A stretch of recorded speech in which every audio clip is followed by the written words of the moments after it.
A Andrés Hurtado, a quien se le ha dictado prisión preventiva el día de hoy, medida que no ha sido acogida por el juez Juan Carlos Checli para la fiscal Elizabeth Peralta y para Javier Muley. Para ellos, comparecencia con restricciones. Comienzo con Andrés Hurtado. Ya la decisión estaba prácticamente cantada, ¿no? O sea, también usted nos había adelantado que era prácticamente la decisión que iba a tomar el juez. Sí, en una anterior entrevista, Tatiana, más o menos advertí ya la decisión que iba a tomar el juez, pero en base a elementos concretos, ¿no? Yo creo que ya la suerte estaba echada desde esta diligencia del control de identidad, en la que él no supo dar todos los datos necesarios para garantizar los arraigos, ¿no? El juez le pregunta dónde vives, no supo dar una dirección exacta, le preguntó por sus ingresos, tampoco una respuesta concreta. Por su familia, no lo hizo, él recurrió más bien a una falencia mental que uno tiene cuando se olvida las cosas.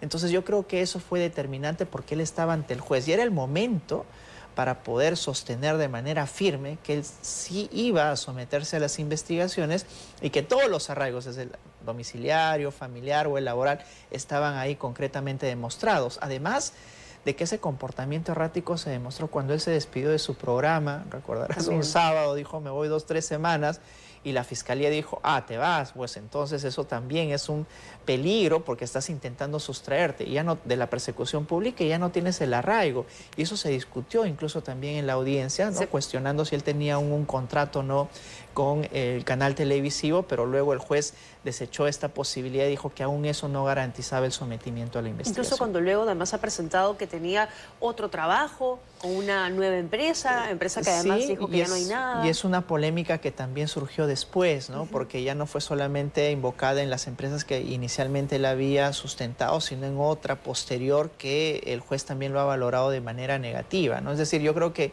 la fiscal en el caso de Andrés Hurtado ha tenido un trabajo sencillo porque el mismo involucrado, el mismo imputado se ha encargado de desarraigarse en todos los presupuestos que exige la norma. No tenía vivienda, no tiene trabajo conocido, sobre el arraigo familiar intentó decir que tiene una hija menor aquí y que hay una dependencia más que económica. Sí, y lo que señala en este tema de la menor el juez en la resolución es de que no se habrían incorporado documentos que certifiquen esa dependencia, digamos, esa cobertura que tiene la menor respecto al padre.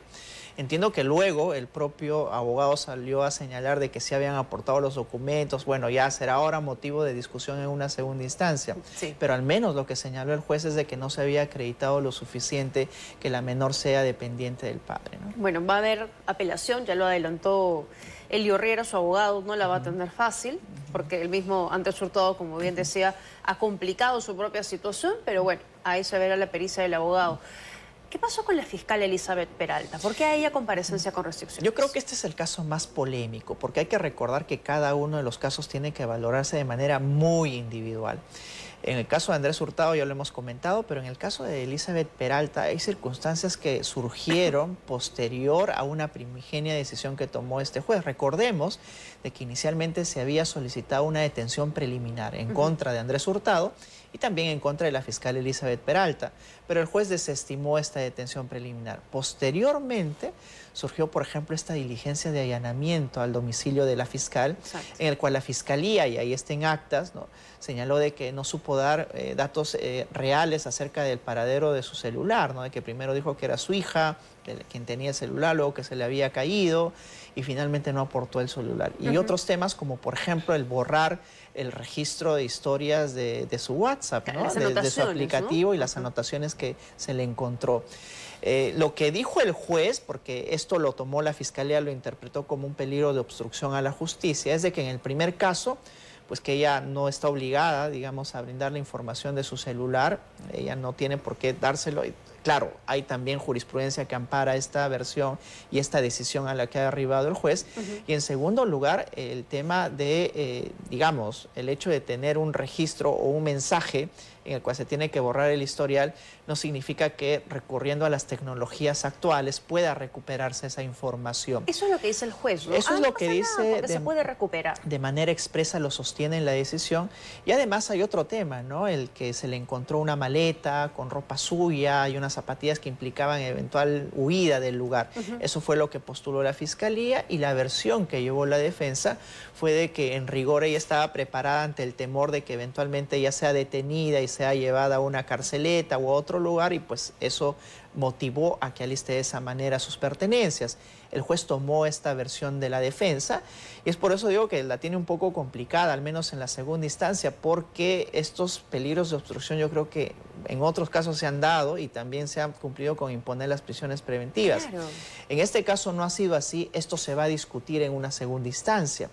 Pero también tenemos el tercer caso, ¿no? El del empresario Javier Milei. Yo creo que aquí sí la Fiscalía ha tenido un trabajo excesivamente negligente, porque la Fiscalía sostuvo de que él no tenía arraigo familiar y luego resulta que sí tenía una hija, tenía una conviviente, familia, claro. Dijo que no tenía una casa a su nombre y la defensa le enrostró que en efecto sí tenía una casa, que incluso creo que costaban $2 millones, ¿verdad?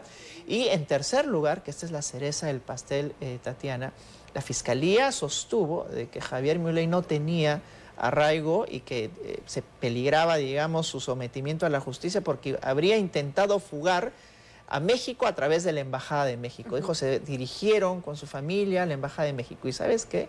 Eso fue un copia y pega de la solicitud de prisión preventiva en contra de Pedro Castillo.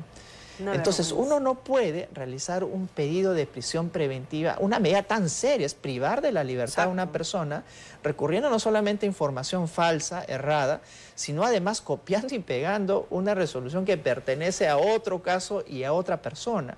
Y eso también lo ha advertido el juez porque él ha señalado de que Javier Milei tiene todos los arraigos. De hecho, él mismo intentó acercarse a la Fiscalía para que pueda declarar. Hasta ahora no le han tomado su declaración, o creo que solo una. Pero Javier Milei, ¿podrías, no sé, demandar a la fiscal? Siempre ellos tienen la vía abierta, pero ya incluso esto está plasmado en la resolución que ha emitido el juez el día de hoy, ¿no? Muy bien. Bueno, entonces va a haber una audiencia de apelación.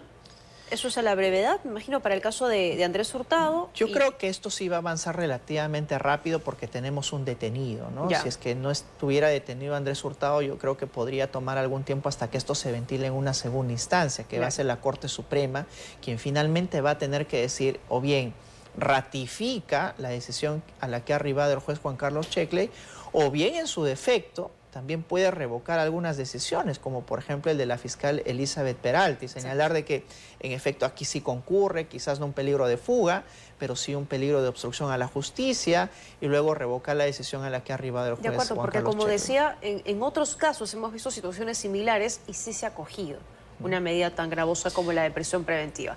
No es la regla, no debe ser la regla, las investigaciones deben llevarse en libertad, pero siempre y cuando hayan las garantías. Gracias, doctor Carreo. Gracias a ustedes. Muy buenas noches. Por habernos acompañado esta noche. Ha sido muy gentil por haber estado con nosotros.